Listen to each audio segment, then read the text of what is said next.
Shalom, shalom, peuple de Dieu. Je vais vous partager un rêve que je fais. Je fais le 21 jours de prière et au premier jour de mon rêve, je fais un rêve qui parle des événements qui vont se faire.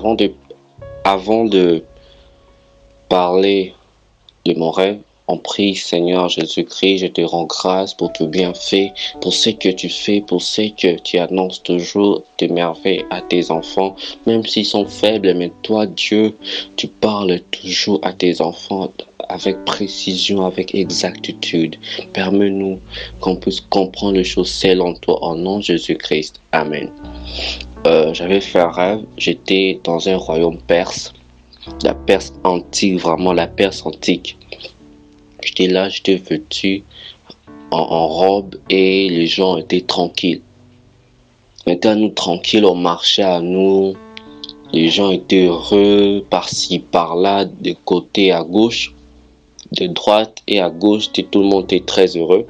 Et d'un coup, je causais avec le roi perse à propos comment les aménagements de ceci, cela. Et d'un coup, il y a eu une invasion romaine, le Rome, une invasion romaine qui a fait l'assaut à la Perse. Quand il a fait l'assaut à la Perse, les Romains sont venus. Donc ceux maintenant qui ont vu l'assaut, ils ont fui. Et même moi aussi je fouillais, je me voyais en train de fuir. Je fouillais avec d'autres personnes qui étaient à cheval, d'autres à pied, et on était à la porte en question. Quand on était à la porte, c'était directement ceux qui étaient avec moi faisaient le pied. La terre était devenue si lourde, maintenant si on forçait jusqu'à arriver à la porte là en question. Et le rêve et par rêve était coupé. Après ça, il y avait du chien qui attaquait, ceci, cela, et le rêve était coupé. Je me suis dit, waouh, c'est trop de rêve et je n'ai pas eu de précision pour ça. Non, genre d'éclaircissement. J'ai prié, mais je n'ai pas eu ça. Je suis allé chez un frère. Quand je lui ai raconté ça, il était saisi de l'esprit. Il a commencé à être content. Il a dit, Dieu te montre les choses qui vont arriver dans les années futures. Pour dire que, tu vois la Perse, le totem de la Perse, quand on voit le lion et le zèle d'aigle. Les ailes d'aigle, c'est les États-Unis et le corps de lion, c'est l'Angleterre. C'est le système anglo-saxon va prendre fin.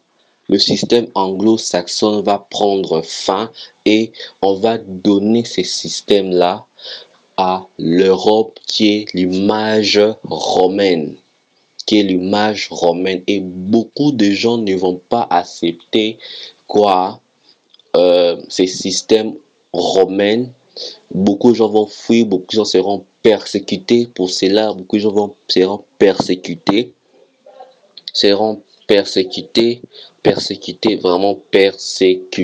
vraiment sérieusement, trop sérieusement. Mais Jésus a dit, persévérez jusqu'à la fin. Jésus a dit, je suis avec vous tous les jours jusqu'à la fin du monde. On doit persévérer jusqu'au bout. C'est ça. Et la porte signifie la porte de la vérité, qui est Jésus-Christ, qui a dit qu'il est la porte de brebis. Et après ça, j'ai prié, j'ai glorifié Dieu pour vous dire que dans les années qui suivront, les systèmes anglo-saxons n'aura plus de l'ampleur. On va donner le pouvoir sera donné à l'Europe. Le pouvoir va se donner à l'Europe.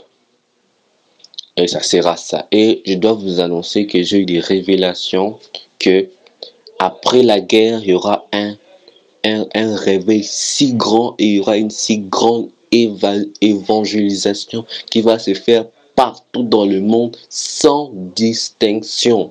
En Afrique, en Europe, en Amérique, en Océanie, partout sans distinction.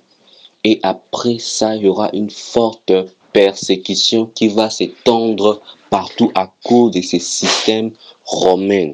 À cause de ces systèmes-là romains, il y aura une très très forte persécution. Pendant cette persécution-là, les Européens vont financer la construction du temple de Jérusalem. La construction du temple de Jérusalem, il y aura une très forte persécution. Il y aura une très forte persécution, mais Jésus a dit qu'on puisse garder notre vie chrétienne, être sérieux. C'est parce que la vie chrétienne, c'est sérieux. La vie chrétienne, même si je sais que ce n'est pas facile, mais c'est très sérieux. Ne blaguez pas, mes frères. Après ces grands réveils, il y aura une si grande persécution. La persécution sera si grande. Et je vous dis, mes frères, il y aura une si grande crise que beaucoup de gens fuiront. Pour cela, je vous dis que soyez vigilants, chacun de vous. Beaucoup de gens vont renier la foi, vont s'attacher à des systèmes, à ces systèmes-là. Je vous dis, mes frères, soyez vigilants, soyez prudents comme les 10 vierges, parmi les 5 vierges qui étaient prudents et les 5 autres vierges n'étaient pas prudents. Ne soyez pas aveuglés. Comme aujourd'hui, c'est comme cette année, c'est l'annonce de la guerre pour vous dire qu'il y a beaucoup de choses qui vont arriver. Il y aura une si forte trouille, il y aura une si forte crise, il y aura une si forte chose qui va arriver. Et je vous dis, mes frères, soyez très, très vigilants. Cette année, c'est une année d'un grand réveil qui va se suivre et les années qui suivront dans ces grands réveils-là. Et après ces années-là, il y aura une si grande persécution qui va suivre. On va beaucoup tuer les chrétiens, on va les ligoter, on va les enchaîner à cause de la vérité. Pas la vérité qui se prêche dans nos églises, mais la vérité de ceux qui connaissent la personne du Saint-Esprit, qui s'attachent à la vérité qui est Christ lui-même. Je finis de vous annoncer ce genre de choses. Que Jésus-Christ vous garde, mes frères. Jésus-Christ puisse vous protéger. Soyez sérieux dans la foi. Soyez très, très sérieux. Très sérieux.